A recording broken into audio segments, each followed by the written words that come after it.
Olá, bem-vindos ao nosso podcast nesse dia de hoje, terça-feira, 13 de outubro, agora 20 horas e 38 minutos. Nós temos o patrocínio de JazzP2P, compra e venda de criptomoedas. O website é jazzp2p.com.br. O título do nosso podcast hoje é Depois do Último Trem, uma homenagem aí à obra de Josué Guimarães, escritor gaúcho, falecido em 86, que trata então de um vilarejo, de uma cidade que vai ser alagada então pela construção de uma represa e a população então, depois de vários convites, insistências e ordens então de retirada, o último trem então parte do vilarejo e, como vocês já devem imaginar, alguns moradores então decidem ficar na cidade. O livro, a obra então trata da abordagem psicológica dessas pessoas, das relações sociais, o que acontece, tá? Uma leitura maravilhosa, a gente leu isso evidentemente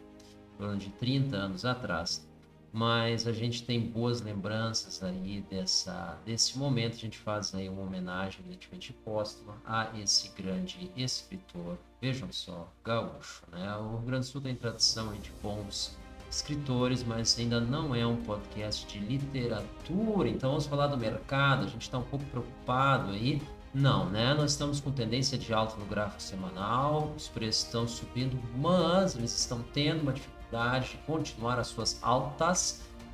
Ipsis literis, como nós dissemos no nosso último podcast, que os preços da BNB poderiam subir, evidentemente até uma região dos 31, mas eles começariam a enfrentar a resistência ali, provavelmente a gente falou acima dos 30, se a gente falou acima dos 31, dois casos não deixam de estar corretos. Então, foi isso que a gente viu no BNB e, consequentemente, isso se reflete, então, na Bitcoin, tá? No nosso Market Chat, nosso grupo no Telegram, por favor, participem. Nós temos aqui um link na descrição do vídeo, não vai aparecer nada aqui embaixo, tá? Mas no vídeo, depois de agora vocês assistindo, vai ter ali o link para vocês participarem, evidentemente no Telegram. Nós comentamos então que a BNB em Tether, ficando acima dos 30, deixaria a Bitcoin acima dos 11K3 e assim o foi no dia de hoje. Vamos dar uma olhada então, não só no dia de hoje, ontem também, vamos dar uma olhada então no mercado, vamos fazer esse dive-in, e aí a gente entra aqui na Binance Bitcoin em Tether, gráfico diário, tá? O dia hoje teve um volume ordinário, ou seja, sob a média móvel dos últimos 200 dias, com o volume ainda não terminou, temos 19 minutos, agora 20 horas e 41 minutos, o dia termina às 21 horas, horário de Brasília, lá na Binance, sabe-se lá onde é que estejam seus servidores, né? O volume foi um pouco inferior ao dia anterior, assumindo que assim persista, mas ambos abaixo da média móvel dos últimos 200 dias. O que quer dizer? Se nós não temos movimentos relevantes, sem movimentos relevantes, dificilmente nós vamos romper limites, quais sejam os topos aqui últimos adjacentes, que a gente toma aqui como resistência, que é onde é que teve o spark da reação aqui de um candle com grande volume de baixa. Isso aqui aconteceu aos 11K7, então nessa região 11K5, 11K7, o que justifica aqui essa, pelo menos, pausa no movimento de alta. A queda foi muito pequena no dia de hoje, para ser considerado um recuo. A gente considera uma pausa, porque a gente vem vindo uma trajetória de alta. Nós precisamos de mais dias para ver se ela continua o movimento, aí sim, ou se ela simplesmente faz uma pausa antes então de partir para novos testes. E, evidentemente, aqui os testes, as suas resistências, a gente falou aqui no último podcast, a gente fica com elas aos 10K. Então, a gente tem aos 11K, aos 11K. Então, a gente tem a possibilidade de fazer um recuo aos 11K, mas não vemos isso acontecendo num único dia. A gente pode estar enganado, mas essa é a nossa percepção. Pela volatilidade, está bastante baixa, associada a um baixo volume, tá? Em geral, a volatilidade é uma função direta do volume. Sobe um, sobe o outro, tá? Por favor, isso não é uma correlação, tá? Isso não é uma correlação, isso é uma relação direta de aumento num momento no outro, tá? Correlação, tu quantifica isso num número, é uma operação matemática. Então, a gente não gosta de usar os termos quando não são adequados, tá? Então, nossa perspectiva é, com volume dentro de uma região ordinária aqui, dessa sombra, nós devemos ficar então sub 11K7 sobre 11K, tá? Seria sub super, né? Mas sub sobre, tá? Então sub 11K7 sobre 11K. Essa é a nossa perspectiva no diário, mas como é que a gente pode se basear para isso? Agora, com o Wall Street fechado, a gente dá uma olhada no BNB, que é a coin nativa da Binance, porque essa sim é o nosso driver, na nossa opinião, para o Bitcoin. A gente vê aqui que teve um dia de praticamente estabilidade.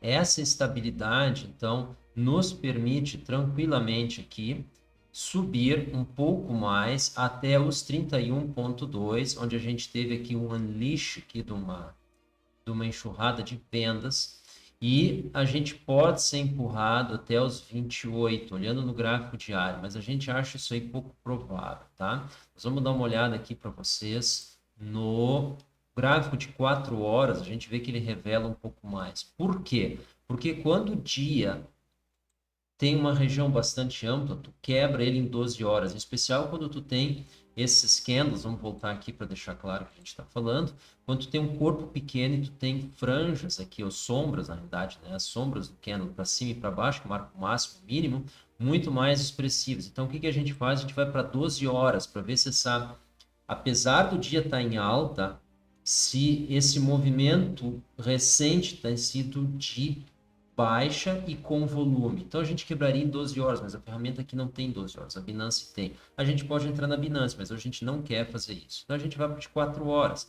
E vejam só, veja você, a gente está aqui já com mais candles de baixa, então, e aí a gente vê no volume deles que as colunas de volume dos candles de baixa são superiores aos dos candles de alta. Isso mostra aqui um viés de baixa. Então, a gente vê uma pausa aqui na movimentação da BNB e ela pode estar nos levando aqui a média móvel dos últimos 20 períodos de 4 horas, que é isso, né? As últimas 80 horas, e aí ela aos 30.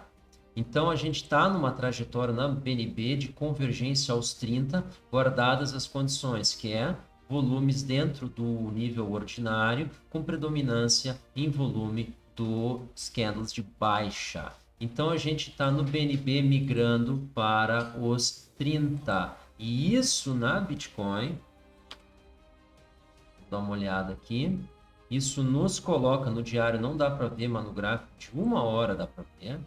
Isso nos coloca, então, dá uma olhada de 4 horas, perdão, forçando aqui os 11K3 e a gente deve testar aqui os 11K3, que é o gráfico de 4 horas, tá? Também está numa tendência de alta, mas isso deve nos forçar aqui a testar ele, talvez fazendo um falso rompimento, tá? Isso pode acontecer. No pior dos casos, a gente pode chegar aos 11K2, que é um leve teste aqui a essa região interna entre média móvel de 20 e 50 períodos no gráfico de 4 horas, tá?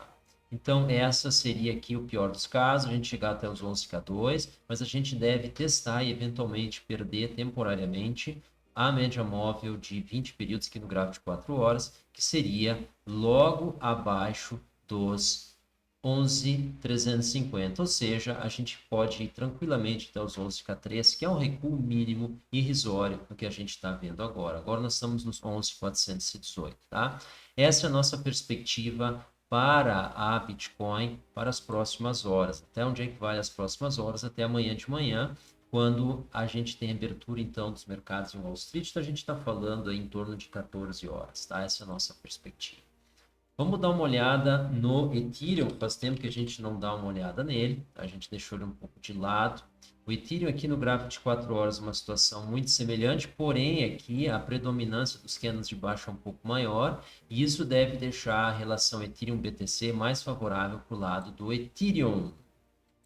Vamos dar uma olhada no gráfico da SP500, a gente chama aqui o SPX, que é então o... Não, a gente não gosta desse gráfico, perdão. Aqui não temos o volume, a gente gosta quando tem volume. Agora a gente tem que achar isso aqui. Aqui. Maravilha. Vamos ver aqui o gráfico de um dia. Thank you. Então, aqui no dia SP500, a gente teve aqui um dia de baixa.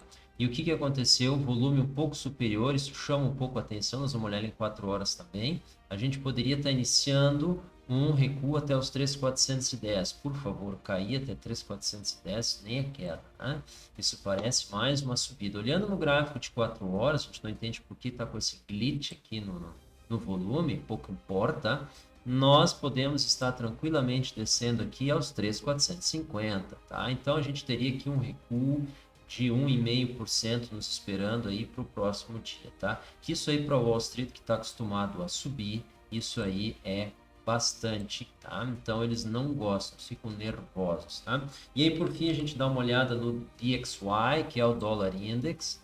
Aí aqui sim nós temos então a nossa figura clássica aqui no gráfico diário. Nós tivemos uma alta no dia de hoje que explica a queda em SP500 e a queda na Bitcoin. Faz muito tempo que a gente diz que os dois andam juntos, né? E é isso aí mesmo, tá? Então nós estamos aqui com o dólar index em alta e existe uma tendência nessa nossa leitura do mercado de ele bater no topo aqui desse canal. E a gente está falando dele subir tranquilamente até aqui em cima, e a gente está falando no 102. Isso aqui vai ser devastador para muita economia, em especial o Brasil. Então se protejam, tá? Como começamos a gritar e a chorar, espernear, né? Não, né? A gente pega e revisa a nossa alocação do capital. Qual é o ponto principal?